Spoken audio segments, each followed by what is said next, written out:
At the Anglican Church of Australia's General Synod in Adelaide, the Dean of Brisbane Dr Peter Catt and Melbourne Bishop Philip Huggins successfully moved a motion that, while recognising the complexities of the task, asylum seekers should not be called illegal, should not be detained for more than 3 months, and women and children should not be placed in detention facilities. Bishop Huggins said the motion was about advocacy for a change of government policy and to provide comfort for asylum seekers and refugees. Well, we're moving this motion on asylum seekers and refugees. We hope to find the right balance between strong advocacy on behalf of people who can't speak for themselves, and also therefore at the same time a motion that conveys the pastoral care that is comforting to people who are asylum seekers and refugees. Dr Catt hoped the motion would inspire an alternative way forward. Well, the motion we've put up, one is to remind the government about the way we're failing our international obligations. Secondly, to show that there is an alternative method, an alternative way forward.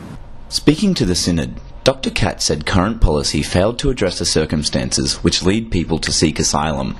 750,000 refugees have come here since 1945. The welcome we provided to Vietnamese refugees during the 70s and the 80s was a high point in our history.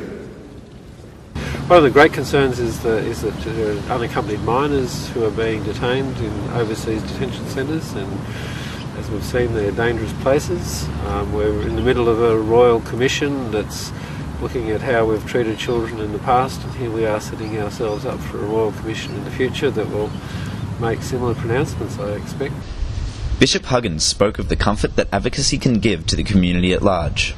The processing of asylum seekers that currently are waiting here to know what's going to happen to them, rather than trying to bribe them to return back to their country of origin, which would be to places that may be very unsafe for them.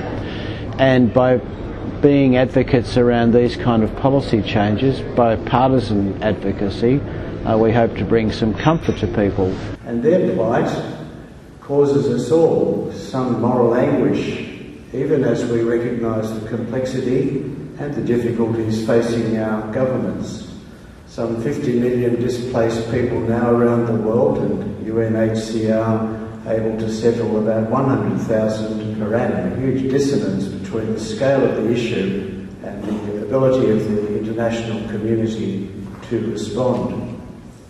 The area I look after includes Geelong. Just last week, Leo, one of the asylum seekers, the door got too much for him in the end and he killed himself, and it was so tragic that his desperation, the lack of clarity about when he would get any awareness of what might happen to him, all the trauma he carried from the past overwhelmed him, and that just reminds us just how vulnerable asylum seekers are. So the ones that are already in Australia are vulnerable like Leo. We've got to look after them better.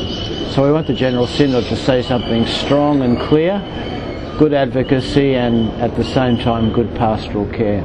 In the week the federal election was called last year, we placed on St Paul's Cathedral, Melbourne, a huge banner facing Federation Square in the heart of Melbourne. It says, "Let's fully welcome refugees."